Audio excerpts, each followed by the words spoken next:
Alisa Star, Alisa Star. Rubber mouth, breathtaking, so bizarre. Alisa Star, Alisa Star. She's your friend. Hi, guys! Oh my god! Okay, so today I wanted to talk about mental wards, loony bins, asylums, because today I also want to talk about Britney Spears.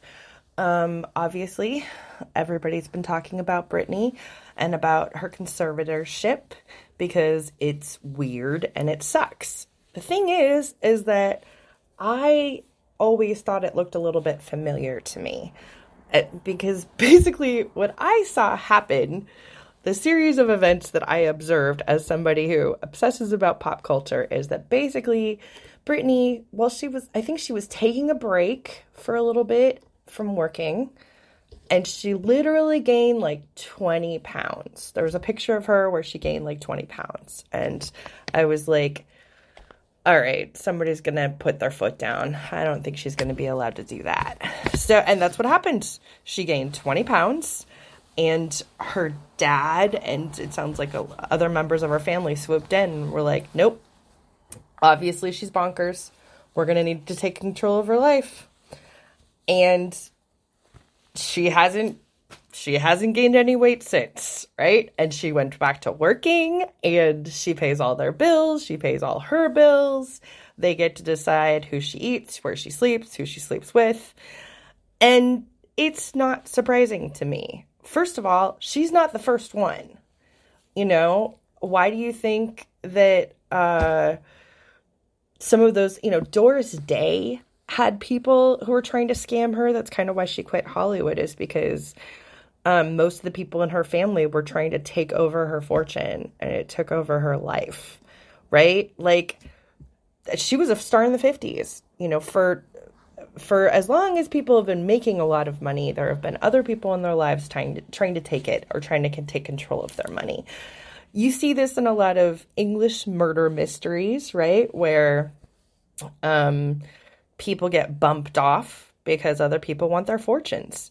Or the easier thing to do, especially if you're a man and the person that you're trying to control, or the person whose fortune you're trying to control, is a woman, the easiest thing to do is to just drop her off at the loony bin. This has been something that men have been doing to their wives, or even to other women who threatened them, for at least 200 or 300 years. Asylums really came into fashion in the 1700s. And as soon as Freud started looking around and creating his philosophy of therapy, he identified female hysteria, which had also been identified by other people too, which is basically, they were like, it seems like your vagina makes you crazy. That's what hysteria is. They were like, you have a womb and it freaks you the fuck out, and that's why you're nuts. Didn't bother to study it at all. Just allowed men to commit women for hysteria. And basically, you didn't have to have a lot of proof. There wasn't any standard for, from the 1700s to, I'm going to say, the 1990s. There was no real standard for who was accepted and not accepted at the loony bin. So you could walk in and be like, my wife is nuts. And they'd be like, yeah, she's a woman. That happens a lot. And then they'd just take her. And then he'd have control of everything that she owned, because he now controlled her, because he was now, because he said she was insane. And so they assumed he was telling the truth. Shit like that. Now, why do I say that that's been happening up until the 1990s? Because I used to see it happen, okay? When I was in middle school, 6th grade, 7th grade, 8th grade, right? And then even into 9th grade, a lot of my friends ended up at Agnew's. Agnew's was our local sanatorium, is a word for it. Loony bin is another. Agnew's was opened in 1895. They had like 45 acres for Agnew's. And there were a lot of different campuses on it. And there were a lot of people in Santa Clara, California, who worked at Agnew's. Like I knew nurses who worked at Agnew's, but mostly I knew girls, teenage girls who had just started puberty.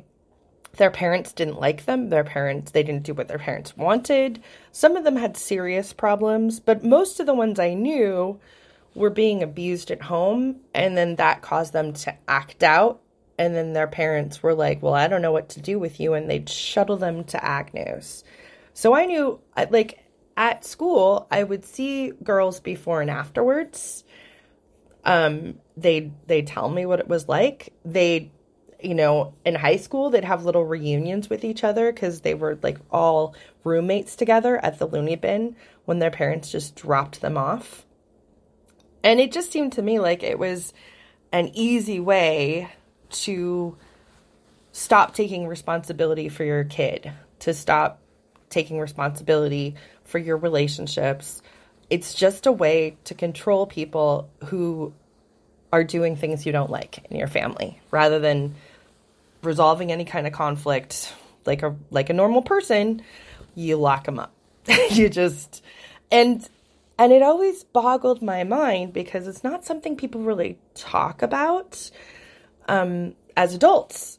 I've asked a lot of other adults, do you remember when, did the girls you knew in junior high, did they ever just get carted off to the Loony Bin whenever they started acting out? And people looked at me like I was fucking nuts. But every once in a while I'll meet a girl, it's always a girl, and she's like, oh yeah, I remember a lot of my friends ended up at that Loony Bin, and it made things a lot worse for them, because there's nothing worse than being like upset because your stepdad's assaulting you and then having that same stepdad put you in a psych ward because you tried to talk about it. Like, that's it. It was punitive. It was usually tied to abuse or neglect, So this didn't look different than that to me. Britney Spears is just a classic example of something that's been going on for hundreds of years. Men who didn't like their wives anymore would just dump them off of the Loony Bin and leave them there, and these women would never be able to get out because nobody would believe them that they were sane and their husbands were just assholes. That wasn't something that anybody really wanted to hear. So when I heard this Britney thing, I just assumed for the last however long since she's been in this relationship with her dad. I mean, he was controlling her fortune before she turned 18. He lost control of it for a little while there, and then he got it back. And like I said, I really just think that he and the judge took a look at the fact that she'd gained 20 pounds, and they were like, clearly she's batshit. That's not how bodies work. That's not appropriate. She's not allowed to gain weight. And I mean, honestly, if she hadn't had this conservativeship, I think that she would have let herself look however she wanted to. She would have, she might have taken a break from working too. She's had to do Vegas shows ever since this conservativeship started up again. I honestly think she could be fat, happy, and have 6 kids right now if her dad hadn't taken over her life. Maybe she didn't want to stay an 18-year-old megastar for 20 years. Maybe she wanted to be like a regular person. And it seems to me like that's why he's punishing her.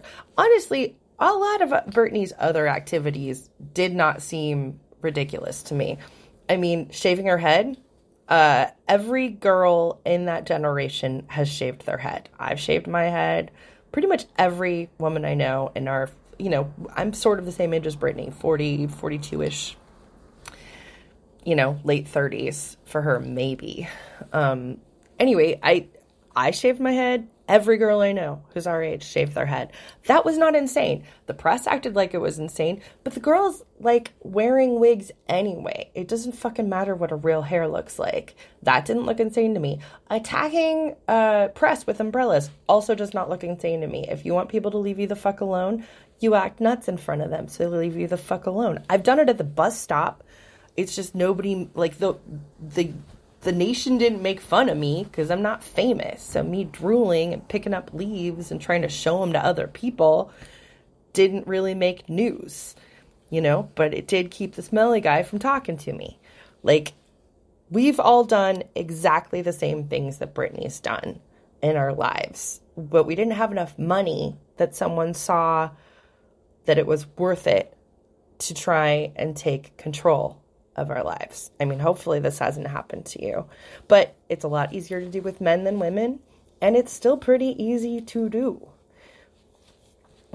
because it's something that we've allowed to happen since the 1700s. There's been no effort to create a standard by which people can be admitted. There are some, you know, if you threaten to hurt someone else, if you threaten to hurt yourself, rules.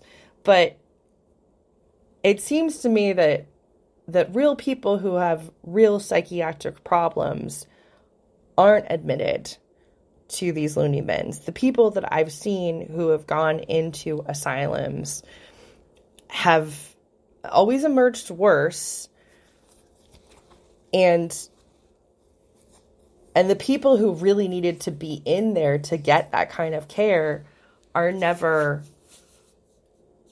well off enough to actually get it. You know, there are people that I know who would benefit from having a conservator to take over their lives because of their own mental health issues. Britney's not one of them, but these people don't have enough money for anyone to fight over taking care of them. So that's my thoughts on that. Thanks for listening. Here I will end today, as I end a lot of days, a lot of my podcasts now, with a snarky card. And this is going to go out to